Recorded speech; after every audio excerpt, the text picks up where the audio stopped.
Assalamualaikum everyone, my name is Tuba Sajid, a student of Comsys University. In today's video, I'm going to walk you through my AI lab assignment. Basically, there are three tasks based on BFS and DFS implementation. First of all, let me quickly explain BFS and DFS. BFS means best first search. This is basically an algorithm जो trees और graphs को level by level transfer करता है. मतलब पहले वो node first visit करता है, फिर उसका चिल्ड्रन, फिर उनका चिल्ड्रन, बिल्कुल क्यू की तरह means first come first out. Then DFS means step first search. This is also an algorithm जो ट्री या ग्राफ को डेप्थ में जाकर एक्सप्लोर करता है.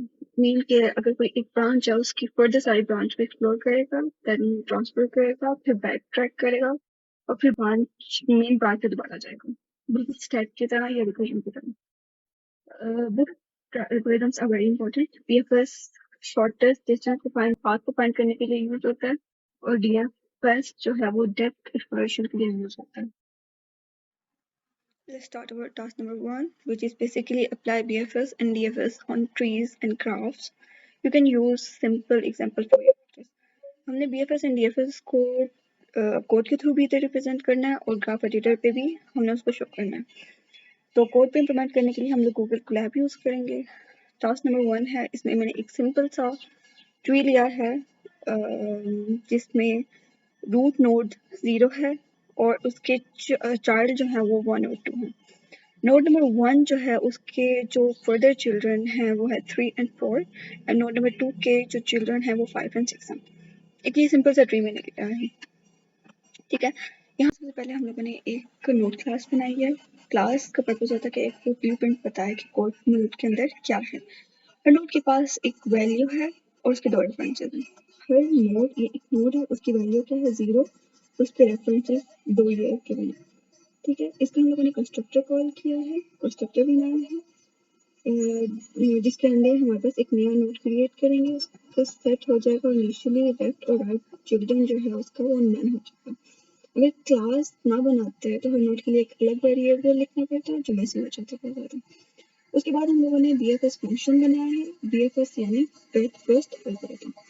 ठीक है, जो ट्री को लेवल बाय लेवल ट्रैवर्स करता है. इसका लॉजिक क्यू पे बेस करता है. क्यू क्या होता है? First come first out. जो पहले इंटर होगा वो पहले निकलेगा. BFS में हम लोग रूट नोड को क्यू में डालते हैं. सबसे पहले ये रूट नोड है ना, इसी को क्यू में डालेंगे और सबसे पहले जब तक क्यू एम्प्टी नहीं होगी तब तक जो क्यू में इंटर होगा वो निकलता रहेगा और वो प्रिंट हो जाएगा. ठीक है, अब क्यू के अंदर नोड में जो उसकी लेफ्ट और राइट चिल्ड्रंस है वो भी ऐड होते जाएंगे बाद में. 0 का लेफ्ट पहले ऐड होगा, देन राइट ऐड होगा चिल्ड्रंस का. तो इस हिसाब से हम लोग देखें तो इसकी आउटपुट क्या निकल के आएगी? 0 1 2 3 4 5 6 लेफ्ट और राइट. हम लोग इसका आउटपुट देख लेते हैं जो कि क्या है 0 1 2 3 4 5 6. देन हमने DFS फंक्शन क्रिएट किया है. DFS means step first search algorithm. जो हमारे पास क्या करता है कि एक ट्री की डेप्थ में जाता है, मतलब कि एक ट्री की पूरी डेप्थ में जाएगा, देन हमारे पास बाकी चीज़ें फॉलो करेगा. ये रिकर्जन पे बेस करता है. रिकर्जन एक ऐसी टेक्निक होती है जो कि फंक्शन अपने आप को कॉल करता रहता है जब तक वो कंप्लीट ना हो जाए. ठीक है, DFS में हम पहले करंट नोड प्रिंट करवाते हैं. DFS में हम लोग पहले करंट नोड प्रिंट करवाते हैं. ठीक है, पहले करंट नोड प्रिंट करवाते हैं, फिर हमारे पास उसकी लेफ्ट साइड पे हम लोग जाते हैं. लेफ्ट साइड वाला प्रिंट होगा और वो फर्दर तब तक जाता रहेगा जब तक हमारे पास रूट खत्म ना हो जाए. ठीक है, मतलब यहाँ पे जाएगा, इसके नीचे फर्दर कोई रूट नहीं है ना, तो यहाँ पे वो स्टॉप हो जाएगा और फिर वो बैक ट्रैक करके ऊपर जाएगा और इस नोड को वापस वैसे ही रिकर्जन के थ्रू प्रोसेस करेगा. ठीक है, यहाँ तक कंप्लीट हो गया. इसकी अगर हम लोग आउटपुट देखें तो वो क्या करेगा? 0 1 देन 3 4 फिर ऊपर आएगा 2 5 एंड 6 लेफ्ट टू राइट जा रहा था. आउटपुट हो गई. ये हम लोगों ने जो ऊपर ट्री बिल्ड किया था ना उसको कोड की फॉर्म में रिप्रेजेंट कर दिया है. रूट नोड हमारे पास क्या है? 0 है, उसके लेफ्ट पे 1 है, देन राइट पे 2 है और फर्दर 1. अब इसी कोड को हम लोग जो है ग्राफ एडिटर पे देख लेते हैं। ग्राफ एडिटर पे मैंने सेम ऐसा ही एक ट्री बनाया है, जिसमें सबसे पहले अगर ब्रेथ फर्स्ट हम लोग अप्लाई करें तो क्या होगा, 0 सबसे पहले प्रिंट होगा। जो लाइन वाइज आए उन्हीं को देखना है, 0 देन 1 और नेक्स्ट पे क्या है 2, देन नीचे आएगा line wise 3 4 5 and 6। It's from left to right. अगर इसी को हम लोग अब डेप्थ फर्स्ट के लिए चेक करें तो क्या होगा, 0 1 डेप्थ में जाएगा, 3 4 देन बैक ट्रैक करेगा, उसके राइट पे जाएगा, 2 5 6। हमारे पास ये इस तरीके से प्रिंट होके आएगा। Now start the task number 2। Task number 2 के रिक्वायरमेंट्स के मुताबिक एक एक्सपेरिमेंट सेटअप करना है। इस एक्सपेरिमेंट में रैंडम नंबर्स जनरेट करने हैं, उनसे एक बाइनरी सर्च ट्री बिल्ड करना है, उस पर BFS and DFS search apply करनी है। दोनों का एग्जीक्यूशन टाइम हम लोगों ने एग्जीक्यूशन टाइम मेजर करना है और रिजल्ट्स को डेटा फ्रेम और बार चार्ट के जरिए हमने कंपेयर करना है। Let's see the code. हमारे पास ये टास्क 2 है, जिसमें सबसे पहले लाइब्रेरीज इंपोर्ट की हैं। Import random for generating the unique random numbers and time for measuring the time. Then हम लोगों ने pandas की एक फाइल इंपोर्ट की है। इसका मतलब है कि टेबुलर फॉर्म में डेटा को स्टोर करना, रिजल्ट्स को स्टोर करना और कंपैरिजन को विजुअली रिप्रेजेंट करने के लिए हम लोगों ने ये फाइल इंपोर्ट की है, लाइब्रेरी इंपोर्ट की है। ट्री के स्ट्रक्चर को रिप्रेजेंट करने के लिए एक नोड क्लास डिफाइन की है। हर नोड के पास एक वैल्यू होती है और 2 रेफरेंसेस होते हैं। लेफ्ट और राइट चाइल्ड कंस्ट्रक्टर कॉल किया है। कंस्ट्रक्टर का जोड़ ये है कि जब भी एक नया कोड नोड क्रिएट हो तो उसकी वैल्यू सेट हो जाए और उसके लेफ्ट और राइट चाइल्ड में एम्प्टी इनिशियल पे वैल्यू स्टोर हो जाए। स्टेप इसलिए जरूरी है कि बिना एक स्ट्रक्चर नोड के ट्री बिल्ड नहीं हो सकता।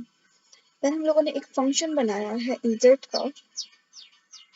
ये बेसिकली हमारे पास क्या करता है कि अगर नोड की फर्स्ट वैल्यू पे कोई भी वैल्यू नहीं है तो उसमें जो भी वैल्यू एंटर की जाएगी वो फर्स्ट पे जाके ऐड होगी, और अगर जो वैल्यू हम लोग सेकंड वैल्यू जो एंटर करेंगे अगर वो नोड से लेस है तो वो उसकी लेफ्ट साइड पे ऐड हो जाएगी, और अगर उससे ग्रेटर है तो वो उसकी राइट साइड पे ऐड हो जाएगी। ये बाइनरी सर्च ट्री की प्रॉपर्टी है जो सर्चिंग और ट्रैवर्सल को एफिशिएंट बनाती है। देन हमारे पास एक और फंक्शन है बिल्ड ट्री का फंक्शन। ये एक लिस्ट ऑफ वैल्यूज लेता है और उन्हें एक कैरेक्टर ट्रीज में इंजेक्ट करता है। ये स्टेप इसलिए जरूरी है कि रैंडम नंबर्स को एक प्रॉपर ट्री स्ट्रक्चर में ऑर्गेनाइज करना है।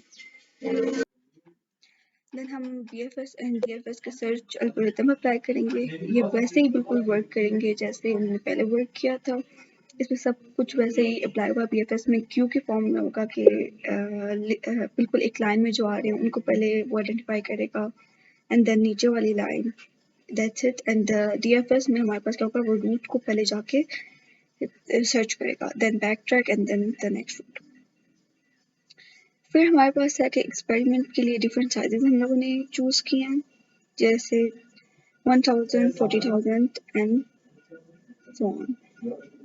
हर साइज के लिए एक रैंडम यूनिक नंबर जनरेट करना है, उससे एक ट्री बिल्ड करनी है। इसका पर्पस ये है। गोल अब ये जो हमारे पास इसका पर्पस ये था कि हम लोगों ने एक रैंडम नंबर ट्रीज के लिए जनरेट करने हैं एंड द गोल वैल्यू में से हम लोगों ने 2/20th एलिमेंट सेलेक्ट करना है। ये स्टेप इसलिए करना है कि हर साइज पर फिक्स टारगेट सर्च हो सके, कंपैरिजन फेयर हो। ठीक है। देन हम लोगों ने टाइमिंग करनी है, BFS और DFS की टाइमिंग। हर ट्री साइज के लिए BFS और DFS सर्च रन करना है, उसको रन करना है। स्टार्ट टाइम रिकॉर्ड करना है, स्टार्ट टाइम रिकॉर्ड करना है, सर्च रन करनी है और एंड टाइम रिकॉर्ड करना है। सर्च कर मतलब स्टार्ट करना है, सर्च करना है, उसका एंड रिकॉर्ड करना है। दोनों में सेम प्रोसेस होगा। दोनों को कैलकुलेट किया जाएगा, रिजल्ट लिस्ट में स्टोर किया जाएगा, रिजल्ट लिस्ट में स्टोर किया जाएगा। स्टेप इसलिए करना है ताकि रिक्वायरमेंट्स के मुताबिक परफॉर्मेंस मेजर कर सकें।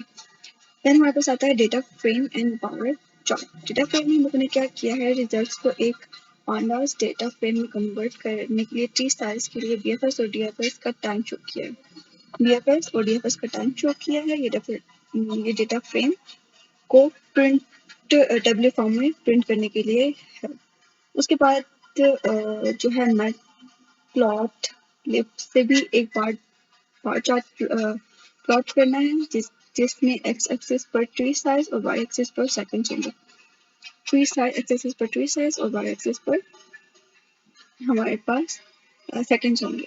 चार्ट विजुअली हाईलाइट करेगा डीएफएस और डीएफएस की परफॉर्मेंस डिफरेंस है। हमारे पास ये आउटपुट में क्लियरली रिप्रेजेंट हो रहा है कि जितना ट्री का साइज इंक्रीज कर रहा है उसके अकॉर्डिंग बीएफएस और डीएफएस की टाइमिंग्स चेंज हो रही हैं।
At last, I have attached my YouTube link and the GitHub link that was mentioned in my assignment. So meet you in the next video.